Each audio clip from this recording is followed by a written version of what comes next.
All right, people. I'm Johnny Scoville, and that is my wicked talented brother. How you been? A lot like Christoph from the Truman Show. Yes. And this is How will it end? Thank you for being with me, brother. How are you? It's an honor, Johnny Scoville. I'm doing well. How's Bug Tussle? I'm doing well. Bug Tussle is cold and quiet. I got a hate mail where somebody said, I'm mad at you, Johnny Scoville. Really? I'm going to read it on the air. I'm reading selective hate mail because it's funny. And this one's funny. I'm angry with you, Johnny Scoville. The reason. There you go.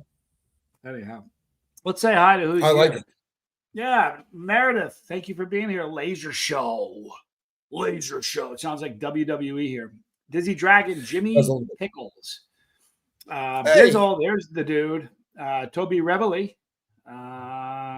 We got Dean, Clayton Hollingsworth, Silver Surfer, Vern Ashcroft. That sounds like somebody I'm going into the courtroom. Have you talked to my attorney, Vern Ashcroft? Yes. Great name. The prosecutor. Who's prosecuting this case? Vern Ashcroft. Thank you. Right. Oh, man, we're done. Keith Kimming, good to see you. Joel Sachs, good to see you. Very, very good to see everybody. Before we get into anything, I got Meredith Lynn, good to see you. Absolutely. You got Peter Crumpler here. Since we've got Bizzle in the chat, I want to show Bizzle something. Silver Surfer's in the chat. He's an amazing dude. Really, really prominent guy in the chili community. This is an award he gives out. It's the Silver Surfer Lifetime Achievement Award. And I have one. He hasn't given out many of them. And I just want to let Bizzle know that I know that you're not going to let me get you a video, Bizzle. Bizzle has one on the way to his house. From the man himself, from the Silver Surfer, and some other goodies that you're going to see when you get it. But this is really cool. I want you to see what's coming. This is an awesome award. Squirrel. I know. Come on. Go. Get up there. Go. Atta girl. Hey, get up there. Hang on a sec. Squirrel, get up there. Get up there. Thank you. Sorry about that. Isn't that hat great? I saw that hat on Reese's stream. You're kidding me, right? Yeah, it's not something. What a score. Wicked good lid. I thought we would talk tonight. This is Sober Weekend. It's the way this came about.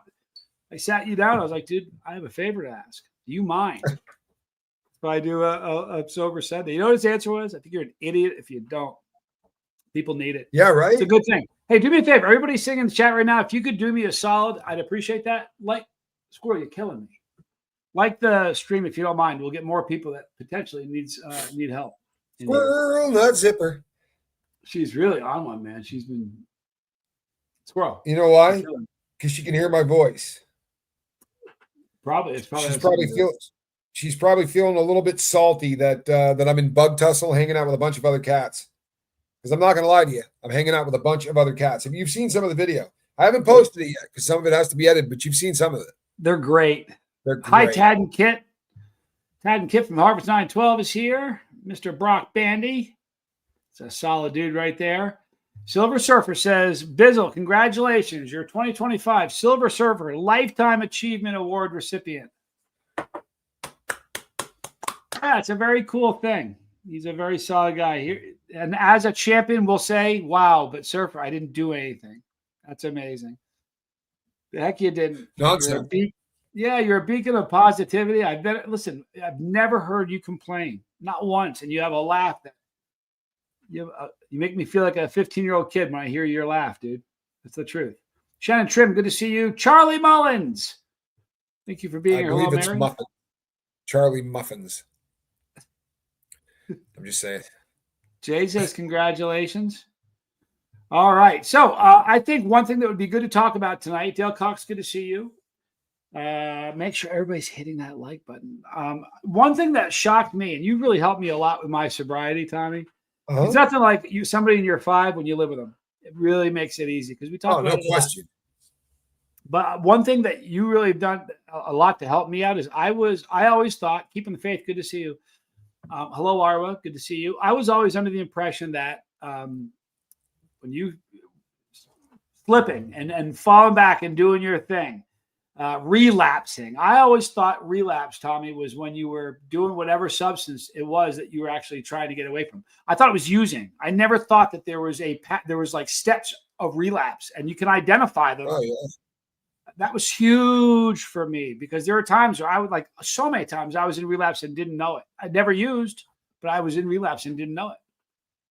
The problem is if this isn't something that you master the concept of early on in the game, then what happens is you screw yourself up about 2 weeks in, 3 weeks in, whatever the case may be, and you start gaining a little momentum, right? And the wheels start coming off. I mean, how many times with you and me together, we'd get sober and we'd get through the hell of having to kick dope and everything that goes along with that. And it would be over and we'd go, oh God, thank God. We ought to call dude and get one bag. I mean, the muscle pain and all the stuff. Honestly, was it not that stupid? Yeah. But sometimes you'd get 2 weeks under your belt. Sometimes you get 3 weeks under your belt. The truth of the matter is that relapse happens the first time you don't deal with something. The first time you cram something into that closet in your dome, because other people can do this. I'm not joking. Other people do this, and then they go talk to therapists, and they open up that closet and they deal with 5 years worth of crap that they shoved in there with their foot. Well, there's all kinds of triggers. If we do that about the second time we open that door. The interesting that I think is that there's emotional triggers, right? But there's social triggers. There's environmental triggers, literally physical triggers, mental triggers. You know what I mean? There's so many different triggers that can get us. And the more aware you are of them, the better, the better shape you're going to be in. But honest to God, there are so many music. There are albums I can't listen to. Yeah. It's funny you say that because the other day, something came on from Appetite for Destruction, and I usually will run over and flip the switch like as fast as I can. But I was in the middle of doing something, and I got about halfway through the song and then just sort of walked over slowly and turned it off. But that album, this is a really important thing too. If you take the time to sit down and start writing out triggers, I realized at one point that when I lived in a place that snowed, right? If ever I was sober, the first day of snowfall, it was a wrap. Something about it, you know what I mean? It was such a trigger for me. And I was incarcerated and hadn't done dope in 3 or 4 months. It was all over the yard. I was doing well. And I was walking back from the chow hall and it started to snow. And if I had my stuff together, but at this point, these were concepts I didn't understand. I was just trying to do it on my own. But I went right into the unit. I went right upstairs. I bought a bag. I went to my room and used it because it was. I think music is particularly difficult because it's really I think where music sits in your brain, it's so close to memory and everything else that when you listen to a song, it takes you back. And there's just certain music that just and it's hard because there are people that you got to separate yourself from. There are places. There's so many factors that I think when people just say, I'm going to stop using, they don't even begin to realize all the things that need to change to really make it work. Yeah, this is what I probably deal with most on the lifeboat of all of the afflictions, the things that drive me the most crazy. I mean, there's a guy in another country, and I'm not picking on him. I talk to enough people but anyway, this dude's in a dart league in another country, plays darts all the time. And he said to me, I'm done with the drink. Right? No more drink. But he goes to the pub and plays darts 3 nights a week. And in the last year, he's relapsed about every 9 days. Right? He just cannot. And I said to him, you're going into a bar with a bunch of friends who are drinking. What are the odds? You get everybody in the bar to go, I'm not going to drink tonight so we can hang out with dude and not trigger him, right? You're walking into a crap show. It's like I had to be really careful in the early days of the lifeboat. That everything I did this way. I remember the first time I met with somebody in person who was an addict. And I realized that I stood a really good chance. If I hung out with this dude for much longer, I stood a chance of starting to think his way instead of him starting to think my way. You know what I mean? You got to dramatically change everything that you're doing. You got to change people, places, things, and thoughts. Well, you know, when you got, I think it was the bank robbery deal. I'm not sure which one. No, you know what? It was the first one. No, it was the first. No, believe it or not, it was the possession of stolen property. Yeah. Anyhow, I quit 3 bad ones all at the same time. And I moved. If you remember, you got popped. I moved to the East Coast and took a job. And I had, and that was instrumental in helping me because I got to a place where I didn't know a single person. You know, I new environment. I was looking at the same four walls. You know what I mean? It was a lot easier. You know what I mean? I didn't have. There wasn't people I would have to avoid. There was no seeing them. I was in the absolute other part of the country. But a lot of times, What did it feel like? Go ahead. Not everybody has that luxury of saying, hey, I'm going to quit. Let me move to a different part of the country and start a new gig. I was very, very fortunate that happened. Because I'll tell you, I've done this, and I've done it as a way to get sober, right? Like you probably remember my run from Utah. Like, honestly, it was like if I could get out of this place and I go somewhere where I won't know anybody, right? But my problem was I figured out that you had to change people, places, and things, but I didn't change me. So I got to a new place, and there's that first moment, right, where all of a sudden you run across someone and you're like, and dude's doing this one, right? Or he's doing this, and you're like, oh man, right, dude, you need a fix. Are you calling someone? And you know what I mean? You're that fast back in it. The radar, you have that radar. It's like it's see somebody like I see people on the news. I'm like, wow, did I see what I think I'm seeing? Or YouTubers that make videos. Or I look up and say, the dude's loaded, man. He's loaded right now, as we speak right now. You talking about anybody in particular? Huh? You're not talking about anybody in particular. I might be. Saying I might be. Well, here's the thing. If you're somebody who's used, like one of the nice things, if there's any sort of benefit from having the life that I led, so my kids can't, I'm not going to get the wool pulled over my, you know what I mean? I'm not going to get fooled. Good luck with that. You know what I mean? So, I look at videos and I'm like, to me, it's glaringly obvious, wicked obvious. It is what it is. It's something that you are hyper aware of. I drive around in cars, and I'm driving down the street and I'm like, dude's copping. You see that guy next to the building and he's just walking back and forth. And there's nobody nearby him. They're like, no, he's not. He's just hanging out. And I'm like, give it 40 seconds. Someone's about to come around the corner and drop that dude something off. The handoff's going to be quick as hell. You watch, and boom, it'll happen. And inevitably someone will go, dude, you make a great cop. No, I would not. Right? No, I would not. I promise you I wouldn't. I wouldn't be any good at it. I mean, I could go and grab the person and then I'd be like, what are you doing? Right? Get out of here. Go home. Right? Knock that off. Leave and sin no more. Right. I'd struggle to lock people up. There are crimes, obviously. It's easy to get heated about certain crimes, man. Got a question for you from Bizzle. Duh. Of course you're invited to the wedding, Biz. Absolutely. Wouldn't be one without you. Yeah. As it turns out, I mean, there's a really good chance I'm going to invite, 30,000 people. So it's not that you shouldn't feel special, because you should, but yeah, you're going to get an invite in person. Melomaniac, good to see you. Thank you all for being here. True Crime Nut, good. Thank you for being here. This is a tough one. My boss is an alcoholic. He knows he should quit hungover every morning. It's a hard thing. Inside of every drunk person is an amazing person waiting to get out of there. Amen. And there are times, especially that's a weird dynamic, right? This is a person that you work for, but one of the greatest things that anyone ever said to me, didn't try to bust my balls, and nothing like that. I showed up at work, I was whacked out on heroin, and the dude came up and said to me, man, I'm hurting for you, I really am. And I went, oh, I'm doing fine, dude. He goes, oh, there's no question. You're doing great. He's like, but 3-4 days, maybe 6. Some guy doesn't bring the stuff in his butt, and this isn't going to happen. He's like, and then you're going to be sick as hell. He's like, my heart goes out to you. I'm here if you ever want to talk about it, you ever want to do anything. It was the start of it. It really was, because it was such a bizarre thing. They weren't shaming me. They weren't doing any of that. It was just oh man, it sucks. Right. And listen, Q's an amazing guy. Q got you wouldn't be here. You'd be dead if it weren't for him, or you wouldn't be out. Nope. I'd be dead. So I know that tell people that are watching, because a lot of people know but don't know exactly what's going on. He got another hearing. Kind of let us know what's going on, and also tell us about their letters, because that to me blows me away.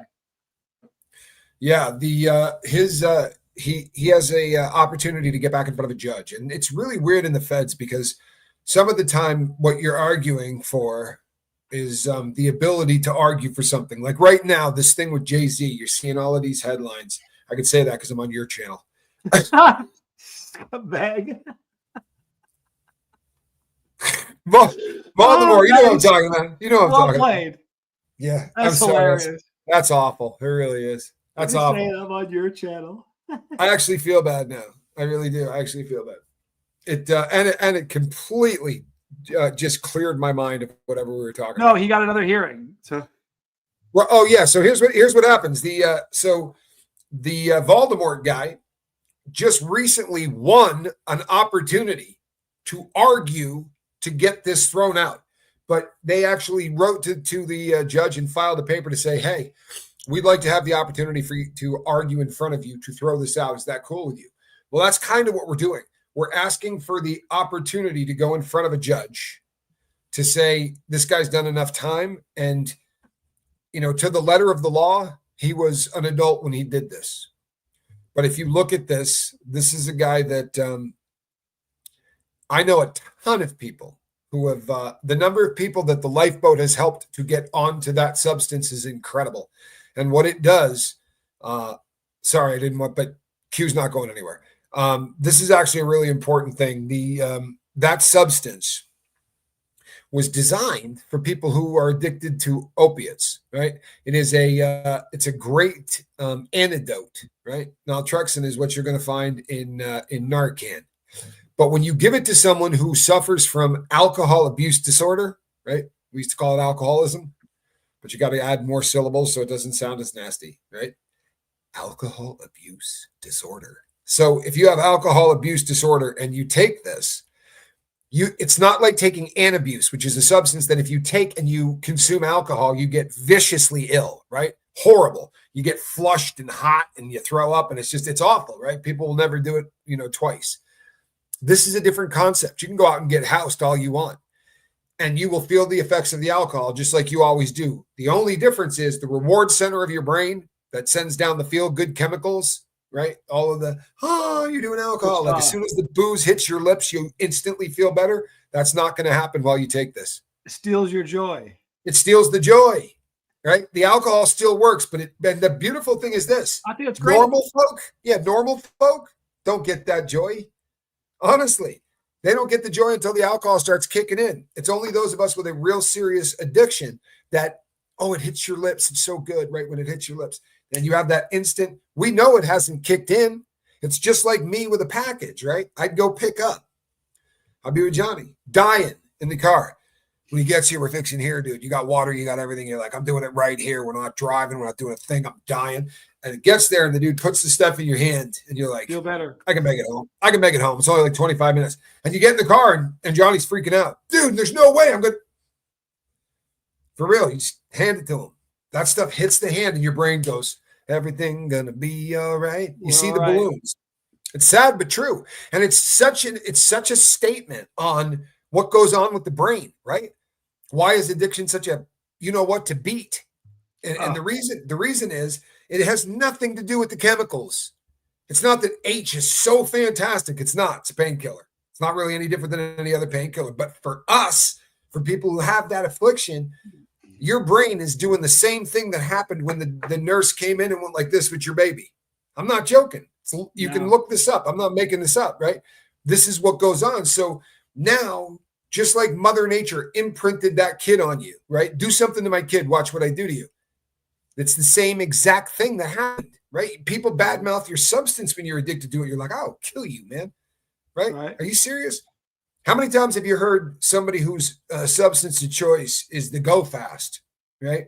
The Trailer Park Marching Powder versus someone who goes with the H, and they will get into heated arguments that almost get people throw up because one will go, "Oh, the stuff you do is filthy," and the other party will go, "Are you kidding?" Right? Hell no! Weird. What you do is the nasty. Well, they'll defend. I've heard that argument.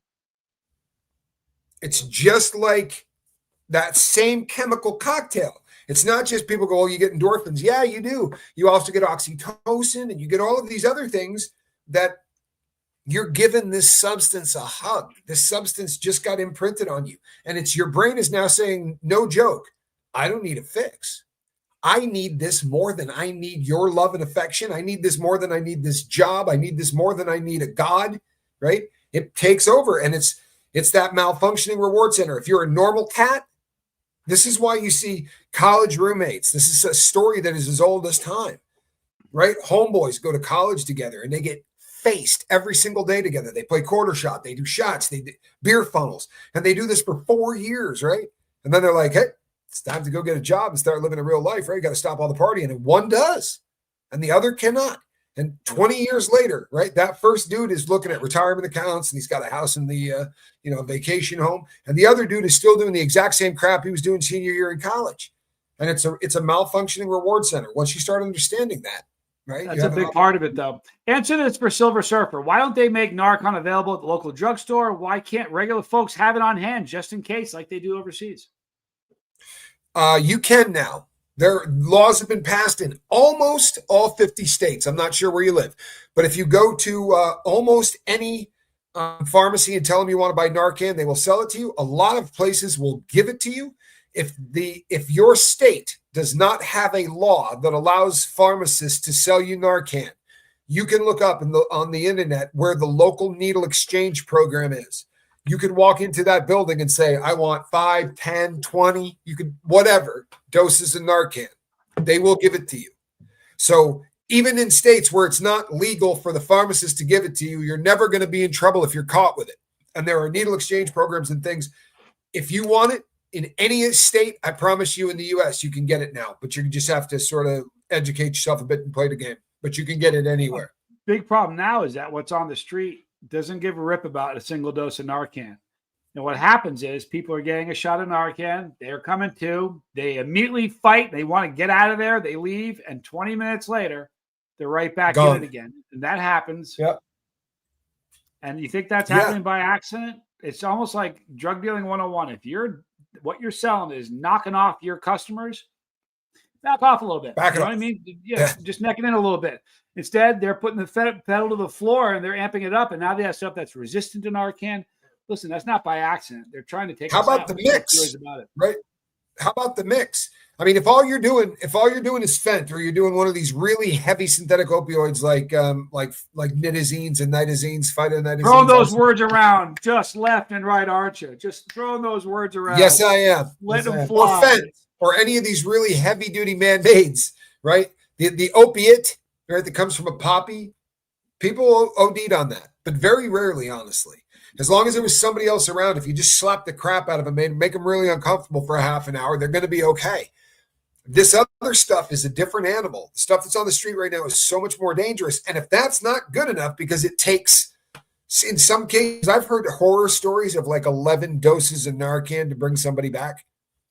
But as Johnny said, you can give somebody 11 doses of Narcan, but this stuff's going to be in the system after the Narcan wears off. That crap only works for about 30 minutes, right? And people go back out afterwards. But if you're not lucky, then the guy that's selling you your fake Perk 30s, because that's how most people buy it. They're not buying it in powder. They're buying it in fake Perk 30s.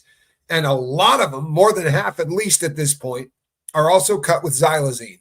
So you're doing a horse tranquilizer. There you go. Or a bull tranquilizer, equine and bovine, right? Tranquilizers. Because who doesn't need that? They're dope. And then a really strong man-made opioid. You can continue to double the strength, triple the strength, quadruple the strength of an opioid. It's because it didn't come from a poppy. There's no restriction to how strong you can make it, which is why we have substances like carfentanil, which can knock down a pachyderm, right? Literally makes elephants nod out. Right? There's people go, oh, they're putting that stuff on this. No, they're not. There's no way to pulverize that stuff small enough to give it to a human being without killing him. It's impossible. Because if you took a grain of bathtub, it's absurd. Well, the problem is you can't make it small enough, right? So the smallest little unit of this stuff might look like a grain of salt, right? But that grain of salt is going to kill you. So when you drop it into a 2.2 pound, kilo, and you cut it, that kilo is not going to do anything until you get to that one little hot spot. And the guy that gets that hot spot is going out like that. You're never going to, that's the end of it. That's a wrap. So carfentanil, every once in a while, some jackwagon will steal some and try to figure out a way to put it into something and 5 or 6 people will die, but it's not really ending up on the street. It's not one of those things. There's a lot of scary things out there. Everybody, by the way, real quickly, thank you for all the prayers yesterday for Lego. He called. He went to the hospital, had some chest issues. He was there for 6 hours. Turns out he's got a hiatal hernia.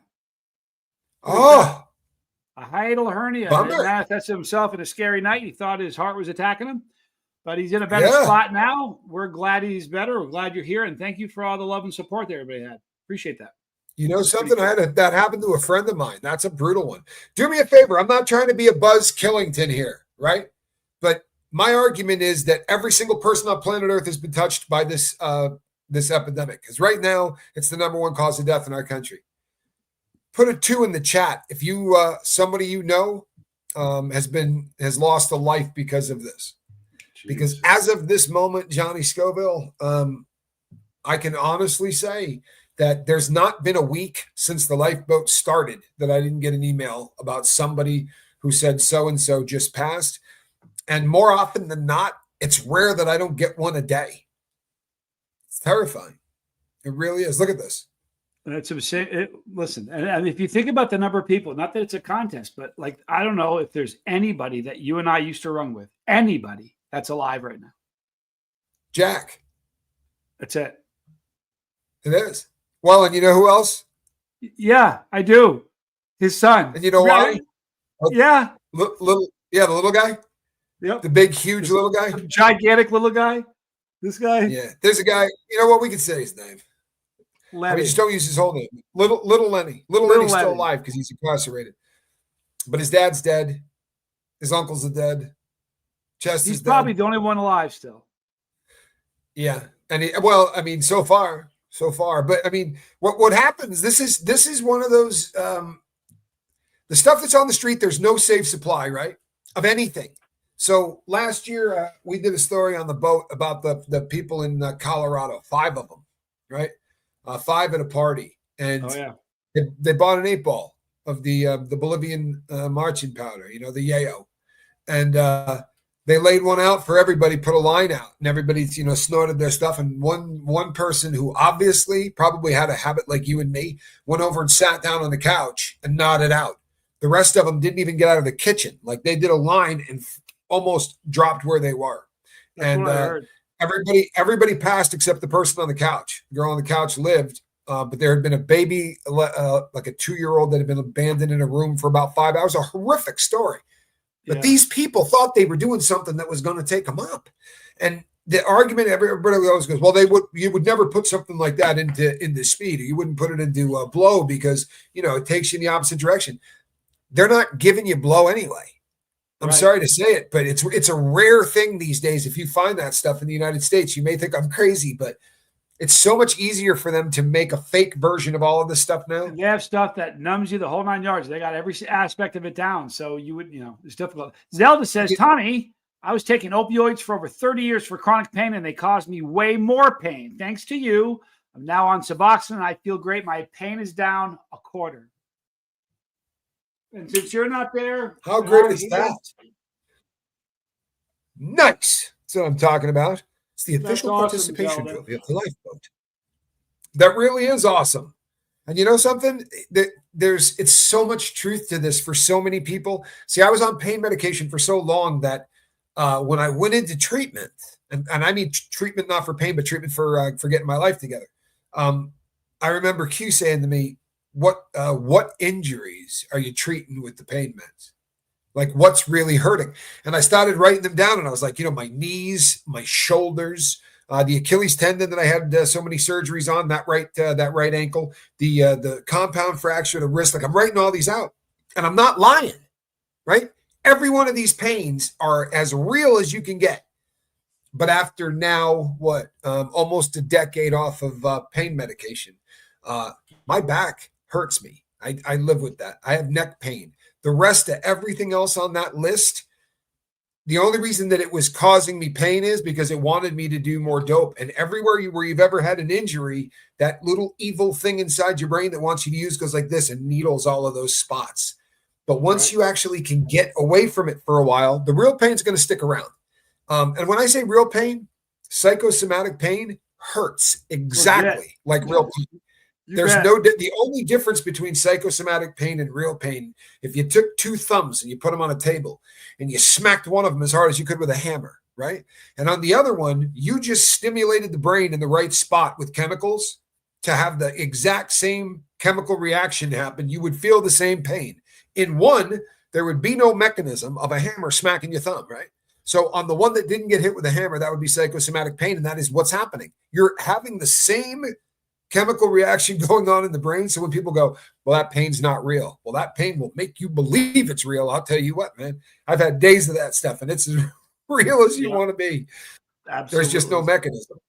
Hey, Bizzle, thank you. Our mom is sick. And it's weird because she's just a machine and she doesn't ever stop or lay down and she doesn't ever get She's sick. a tough lady. She's doing all that right now. So, but thank you for your prayers. It means the world. Thoughts and prayers show would be good. Yeah, one's in the chat for. I appreciate that so much. Laser Show says, "I'm at a place where I want to go into the dungeon of my past and find the hurting little Travis and get some real healing. I'm ready but terrified. I don't remember my entire elementary life." How good is that? Yeah, big time. I have huge suggestions. And you know something? Everybody talks about my memory. It's one of those things that people talk about because it's kind of a freak show in a lot of ways. But I lost tons of stuff from my youth, and I've since got all of it back. I really have. I've recovered so many of these memories. And here's how I started, right? And this is an exercise I've talked about on the boat a lot. But I started out this simple. I tried to write down the name of every elementary school teacher that I could remember from first grade through seventh, right? Every teacher that I had. And as I progressed through doing these exercises, I went all the way through high school. And there are times where I will sit down and try to write the name of every cellmate that I can ever remember having. Because what these little exercises in stupidity do is they jar loose memories where you go, oh my God. Right? And you start going down this little rabbit hole of memory and you're going to find, right, that guy. You really are going to find that kid and you're going to find out. I'll guarantee you, right? More often than not, people come back because you go, of course, you know what happened in your youth that screwed you up. Like how stupid would you have to be to go, something happened, but I don't know what it was. Well, that was me. I'm not kidding. I'm not kidding. When I started to peel the onion and I really remember that the first time where I went, you know what? It's way more fun to be high and not think about this, this, and this. Well, those three things I ran from for the rest of my life, right? Until I didn't. But little exercises of journaling where you go back, and if you're not putting pen to paper, you're never meeting that kid. I promise you, right? You're never going to meet that kid. You're never going to give him a hug. You're never going to tell him life could be better. If you're not putting pen to paper and you're not doing it, by the way, every single day, it just doesn't work. I'm sorry. And I know people go, I can't write it down because I don't trust it. Write it down and burn it. For real. Better off if you can go back and read it, but write it down and burn it if you're that paranoid. But the act of writing it down and the act of going through this, memory is a skill. And it's especially when you're going into your past. I fought you about the journaling for so long. I mean, I was just a stubborn. Looking back on it, it was, I feel embarrassed about it because it's such a helpful thing. If it makes you feel better, I did the same thing to Q. I'm sure. I know you did. I mean, we're like the same big way. Time. Yeah, big time. I'm also getting better at journaling in the morning.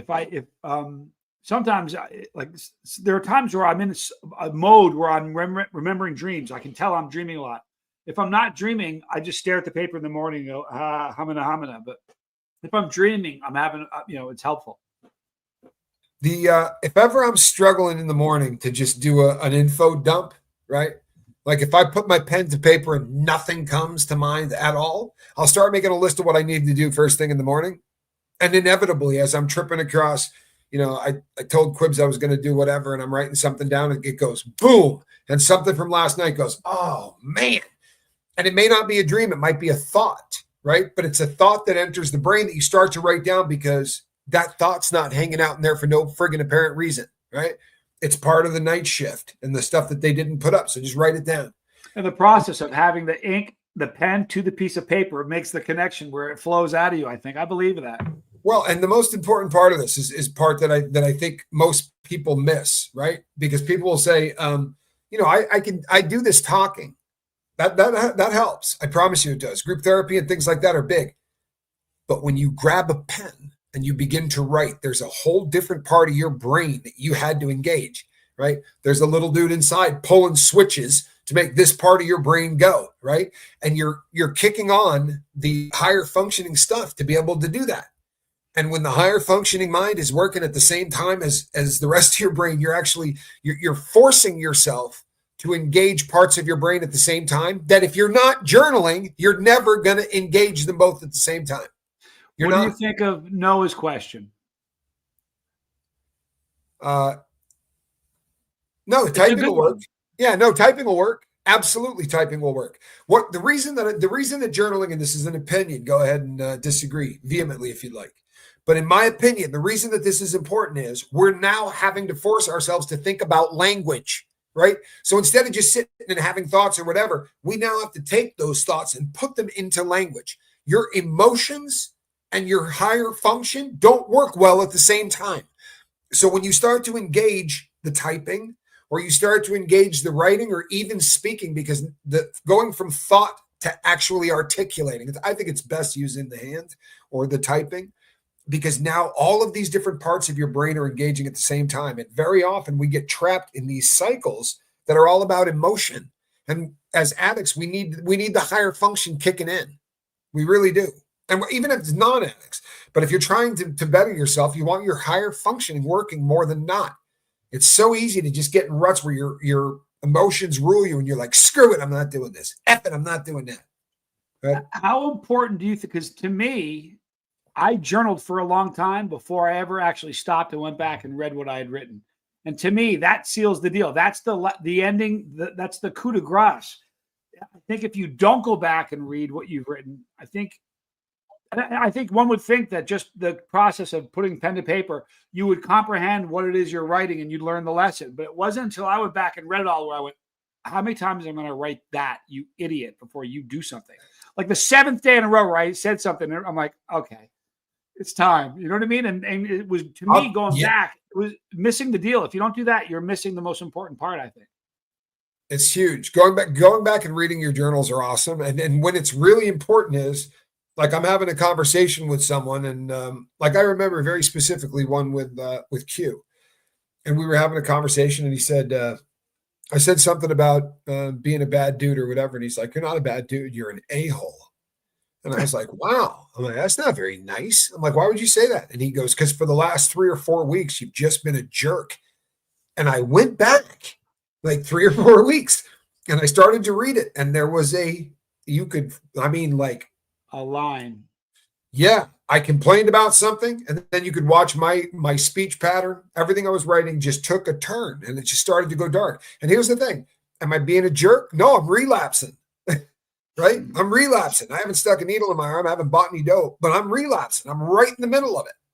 And the ability to go back and go, oh, wow, it was this. So now you grab a whole different journal and you start writing about what happened that day, right? And you go through it, you go through it, you go through it. It's, L. Ron Hubbard was a nut job. He really was, the whole reactive mind and all of that crap. But make no mistake, if you don't work through things, memories, and I'm not suggesting past life memories or memories you weren't there for because, mom was yelling or whatever, but real ass memories from your life, the part of the brain that takes those in is wildly close to the emotional center of your brain. And there's a reason for that, right? Because they want scary memories to be really imprinted on you so that it keeps you from making mistakes again. Put your hand on something hot, right? You will not do it twice, because when you feel heat the second time, you go, hey, how you doing, right? I mean, you don't even have to think about it. Your hand does the Johnny Tremaine shuffle, right? And in 1/1000th of a second, you go from here to there, right? No thought process required, because that memory is imprinted on a part of your brain that is right. I'm sorry, that's so freaking How funny. many people were able to work in Johnny Tremaine today? It's a big country. It's a big world, 8 billion people. How many times do you think people worked Johnny Tremaine into something today? Hands down to you for the Johnny Tremaine reference. Are you kidding me? Oh, Lord. You know what other thing that I think is significant, Tommy? I've gotten better at. When I got sober, the ants were vicious. And there were times where I would sit there and let the ants just beat the bark off me for 6 hours before I said, I got to do something. And I've gotten better. Now and I've gotten better at noticing it. And to me, relapse is the same thing. Identifying relapse early. There are times where it's like you're deep in it because you haven't noticed it and you haven't done something about it. And being aware, and I think journaling will probably help you in that. You know what I mean? If you don't journal, it's going to take longer to figure all that stuff out, I think. When do you look at your thoughts if you don't journal? Honestly. And people go, oh, no, I sit and I think, my thoughts are in my head all day long. No. Answer in your head all day long. Monologues, internal monologues, good or bad, that's what's in your head. But that is not at all what goes on with journaling. What goes on with journaling is you take your thoughts and organize them. And go ahead and read a biography or an autobiography of anybody on planet Earth that hit it out of the park, whether that be literally with a baseball bat, right? Or hit it out of the park in any way, shape, or form. And you're going to find a cat, right, that journaled his or her ass off, because everyone who is successful does. If you're not putting pen to paper every single day, then there's something going wrong. I promise. You're not getting your full potential. And I fought this. You don't have any idea how much I fought. Real quick, Johnny Tremaine, he was a blacksmith's apprentice. And it's a story from a million years ago that was required reading for Tommy and I. We were in school. And he burned his hand in a terrible smelting accident. And there's nothing funny about this. Did you just really say he burnt his hand in a terrible smelting accident? Yeah, and he had a silver, like a sterling silver gold hand. Member. Same thing happened to gold member. A schmelting accident. An unfortunate schmelting accident. But that was Johnny Tremaine. There's actually a very, very, very funny Johnny Tremaine story that we just can't tell here. And someday we'll tell that story. That ought to be in the book. We should have put that in the book. Listen, it's not too late. I'm doing adjustments. We can do that. When we throw that in there, it's a pretty good one. You know what, though? Because I'd love to tell the story. If I told the story, you know what? You could tell the story. I mean, we'll just tell it. We'll tell it on another show. Tomorrow night. I'll tell you, because I want to tell you how. I don't want to do it to you live. Because I think tomorrow night. Will you be back tomorrow night? Yeah, I might be able to do that. You might be. Hear that? Might be. Kind of a big deal. Absolutely. Come on, that's the funniest thing anybody says, dude. It's the only reason I want to be a YouTuber. There was only two reasons I ever wanted to be a YouTuber. One was so that I could use the pickup line. So, do you watch the YouTube? Huh? That's the boomer pickup line right there. Do you watch the YouTube? You know what? It's a scary thing being a YouTuber. We're witnessing it. You gotta be careful. You gotta be careful. Yeah, right. I'm just saying. You know, it's all fun and games until you wake up and you're down 8K, and there's money missing off the dresser and your daughter's knocked up. I've seen that 100 times. I'm sorry. So, does anybody have any? Listen, we're closing in on the first hour. The only hour. If you could do me a favor, if anybody has any questions, let's open it up right now. I thought about a cool thing I'd like to do, and if you guys, a lot of you, put a 1 in the chat if you're sober and you use an app, some sort of app on your phone. I have an app called I Am Sober. If you use an app, let me know. I was thinking about having people send me their sober date, and I can load them and flash everybody's sober date on the screen. If you're sober for something and you want to do that, email it to me at chasetheheat@gmail.com. And the next time we'll throw those sober dates up. We're here to celebrate our successes. When one can do it, it gives everybody else the confidence that they can too. What are you giggling about? What am I laughing about? Well, no, I was thinking about there are individuals out there. There's a big thing these days where people go, 5, 4, 3. Have you heard this stuff?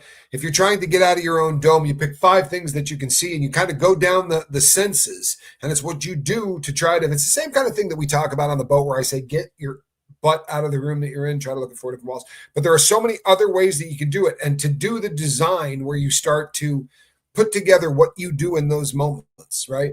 I think it's important to design your own package, so to speak, right?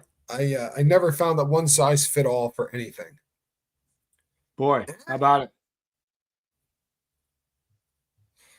There's a lot. Anyway, because here's the thing: there's people here getting sober from a lot of different things.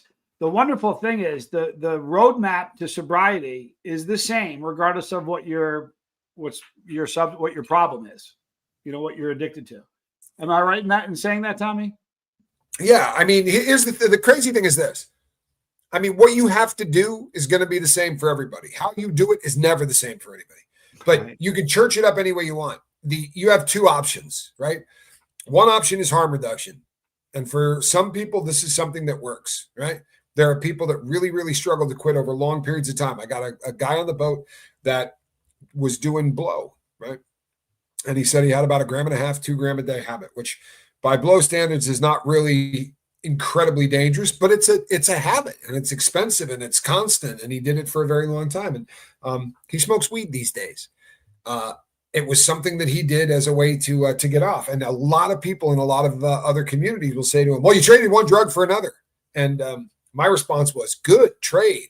You know what I mean? Like, that's harm reduction, bro. That's harm reduction. He said he rolls a spliff up, hits about 4 hits off it, puts it out. Sometimes it takes 3 or 4 days to smoke the thing. And you traded that for 2 grams a day of white? You're killing it. Right? Right? No You're kidding. killing it. Listen, we're going to get to Q in just a minute. I want you to finish the Q story, but this is really important. Berkey 91, so I'm a bit late, but Happy New Year, Johnny and Tommy and community. I'm not, and no, I'm not sober at all. I drink more than 6.5 liters of beer a day, but still function. I feel that this cannot go a lot longer. Boy, I'll tell you what, you're in the right place right now. Yeah, absolutely. And depending on where you're at, listen, anytime somebody's substance of choice is alcohol, and all BS aside, no matter what your substance of choice is, but if it's alcohol, please talk to a doctor, right? Best case scenario, please talk to a professional, because you can't quit cold turkey off of booze. You can't. Now, I know 1 million people in the crowd are going to go, I did. I know. But if you're far enough along in your progression of alcoholism or the disease that you've been doing it long enough, quitting cold turkey will absolutely bring on seizures, and those seizures can end your life.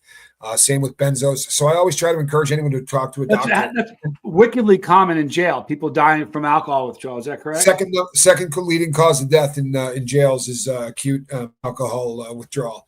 And here's what's really kind of important too, that if you talk to a doctor in 2024, there are medical assisted treatments, right, that can help this process become easy. There's no friggin' nobility in pain, right, and suffering as part of your recovery. If there are people out there that tell you that you really got to hurt, you got to hit rock bottom, get away from them. They're jackasses, right? What we want is we want you off of the substance with as little pain as possible. Honestly, right? If you go the other route, I know people that are 10 years, right, that they've been doing dope every day for 10 years because they're terrified of what that withdrawal is going to be. And I cannot make these people believe me that I can get them off of dope without withdrawal sickness. It's terrifying. But if you talk to doctors in 2024, 2025, there's no reason that you cannot be given benzos as you're coming off of the alcohol, so that you don't go through any kind of delirium tremens or any of those things, to be stepped off of the stuff and then put onto a medical assisted treatment plan. It really has changed, man. 2025 ain't 1988, right? It's really changed. And sobriety is the concept of a malfunctioning reward center is something we weren't talking about, right, 2 decades ago. Now we understand that it is exactly what's going on. And by the way, if you had lupus, right, you wouldn't be giving yourself any crap whatsoever because you needed treatment. Or if you had a heart condition, you wouldn't be giving yourself any crap. Diabetes, right? But this particular disease is the only disease out there that makes people want to say, I don't have it, right? If you go, hey, the doctor goes, hey, you got lupus. F you, I do. I ain't got lupus. I'm going home, right, to do some more lupus. You're stupid, right? But if somebody says to you, hey, you got a drug problem, you go, no, I don't. I'm going to go do more drugs. You know what you're talking about. Exactly. It's scary. Don't beat yourself up, Berkey. Berkey, do me a favor. Email me. I put my email in the chat. It's shayseed@gmail.com. I'll email you back. I'm not fooling. So you're in the right place. You really are. Now, getting back to Q. You had people write emails, letters about Q. How many did you get, man? Just under 1,300. You believe that? That's beautiful. And that really is beautiful to me. Hey, I only wrote one of them. That was all the Cure of the Lifeboat. You know what I mean? I only wrote one of them. It's really awesome. It's epic. They took all of your letters and bound them in a book for him, right? So he's got this, like, not even like a 3-ring binder kind of thing. This is bound. It's got a Wow. a cover on the front, the cover on the back. Absolutely. There are 2 of them made, one or 3 of them made. One went to the Department of Probation, right? For like the people that do the PSI. One went to them. One went to the judge. And I think and the third's with Q. If he gets out, that has to be published. That needs to be a Yeah. book that people can read. I'm not fooling. I'm Yeah. joking. That needs to happen. Yeah, no, it's and I would love to release a ton of them, but some of these are so immensely personal. You have no idea some of the things that people have written. I mean, it's one of those things that it's hard to really get rolling on without it like catching in your throat and taking your breath away. It's really, really heavy stuff. But so he's going in front of a judge to find out whether or not he can go in front of a judge. Now, if this one doesn't work, I promise you, I'm not diving into a spoon or getting despondent. We're just going to keep chugging. Very often, I mean, look at the Menendez brothers. You realize that they haven't stopped trying to get those cats out since they were convicted. You just got to keep fighting the good fight. And you know what? He's just such a good dude. You know, there's a lot of times when you're trying to get people out and they can come in and go, you know, he's been selling drugs or he's been doing this, that kind of a thing. It's great when they've done nothing wrong. Do you have your own program, Keith Kingman asks? I mean, I guess of sorts, right? I mean, no one's created anything original. It's just a modification of stuff that's out there. Well, yes and no. Like if you go back and look at some of the stuff on the lifeboat, I had a 3-step process. I didn't do 12 steps. I didn't go down that road. I had a very simple 2-minute abs. Are you kidding? Yeah, exactly, man. You're right. 6-minute abs. I went with a method that somebody else came up with, and that method was 3 simple steps. And the first step went something like this: make a list of all the reasons that you ought to quit what you're doing, right? And it doesn't have to be dope. It could be bad habits, it could be anything, but make a list, right, of these reasons to quit. Now, why is this important? It's important because at the moment that you're at rock bottom, the moment you're ready to quit your substance of choice, the only person on planet Earth that you have less respect for than your drug dealer is you, right? You wish you were, somebody other than you. You hate yourself. So when people go, well, you got to get sober for you. Well, it's kind of hard at your absolute lowest moment when you feel like a pile of crap. But if the first name on the top of the list is your daughter, that might get you through a first couple of days until you start looking at the fact that becoming a better human is a gift to your daughter, right? You're doing it for you. But in the beginning, so I made a list of all of the reasons that I needed to quit. And then he said to me, imagine that your best friend, somebody like God, who knows you better than anybody, wrote down a list of exactly who you are. What would they say about you? Right? No one's ever going to read it, but the absolute truth, what would they write about? And I went back about 6 minutes later and I'm like, hey, I'm done. And he's like, oh God, you're not. He's like, man, this should take days. And I went back and what would people say? There was not anybody that was going to say anything nice. And as I started to write that, I realized just how bad I was, right? I was a thief. I was a liar. I was just so many things that you just don't want anyone to say about you. And when I was at the end of my rope and I felt like I wanted to jump off of something, he said to me, now let's build a new you. Right? Now let's sit down and design, what do you wish that person would say about you? If you could have every person that ever meets Tommy Scoville for the rest of your life, what would you want them to say about you? You know, stuff like I'm not going to break my word. I'm not going to lie to you. I'm going to do the best thing that I can to try to be a better person on a daily basis. I want to leave the earth a better place than I found it. And I'm not going to do any dope. Right. Like those are the kind of things that, and I'd like people to say, he tried to help people. That would be a good thing. So you have an opportunity to redesign yourself. I did it in 3 steps. Right? It doesn't take a whole lot of time to come up with the 3. I mean, the answers to the 3. To execute that third one is a lifetime journey. It's not a sprint. It's not a friggin' marathon. It's not. Right. It's a never ending road trip. You're back on it. When I first got sober, I remember thinking I'm sober. It wasn't even close. It's funny. You look back on it, you get maturity in your sobriety. Sir Tedrick Walker says, when is your book coming out, Tommy? I'm going to defer to my attorney on this. Is he Johnny here? Scoville, Esquire. There you go. Soon. Listen, there's been some changes in life that are causing some changes in the book, and we're making some changes to do that. But it's coming And soon. look, if we keep it 100% real, this is what it comes right down to. Neither of us would like to get into any trouble of any kind, nor do we want to bring trouble to anybody that didn't break any laws, didn't do anything wrong, but may just happen to have been in the proximity of us. Probably have had enough punishment in their life simply being in the proximity of us. So we're making sure that this book tells the truth about who we are and leaves out other people's truths because they can tell their story themselves if they want. Does that make sense? So soon, though.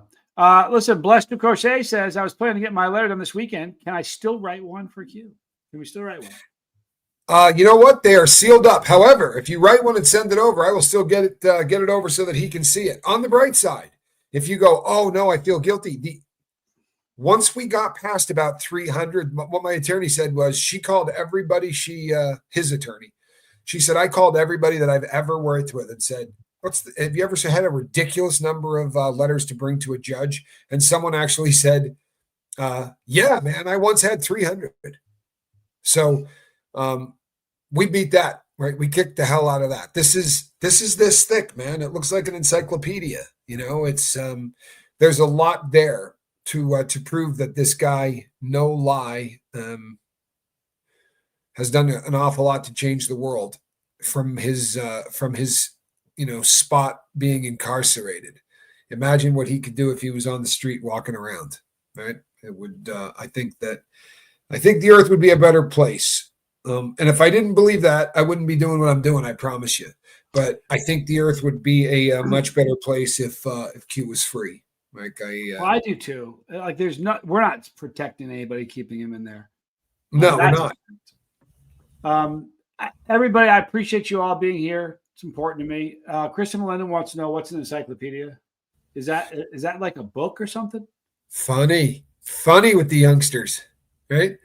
Yes, you go to a phone book, right? You go to a phone book. Hey, I know how to fold a map and put it back in your glove box. I can do that. You're so full of crap, dude. Huh? Wait a second.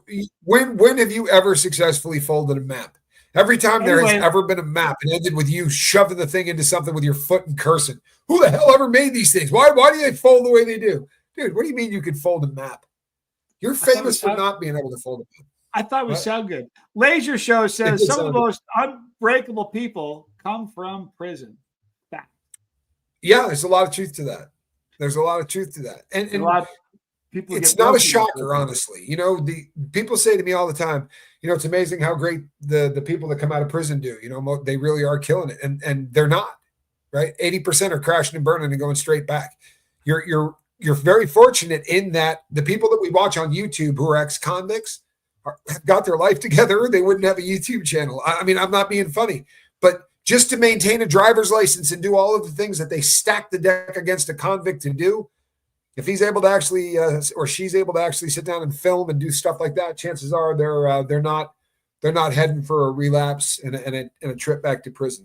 So you're seeing the best of the best, I think, in a way, and that's a good thing. Here's a good one. Read that one. Ann from Massachusetts. I remember my first rotary phone number when you only needed to dial 7 numbers, and if you had a report, you had to go to the library to find an encyclopedia. Tommy can beat that. Yeah. Tommy, what was your phone number? How about the first girlfriend I ever had, right? First girl I ever had a crush on. I picked up the phone and I dialed 3375, and she would pick up the phone. 4 I only digits. had to dial 4 digits. And if she didn't answer, Tommy would go outside, get on the roof, and scream, "Hey!" That's how they did it if the 4-digit phone didn't work. How about this?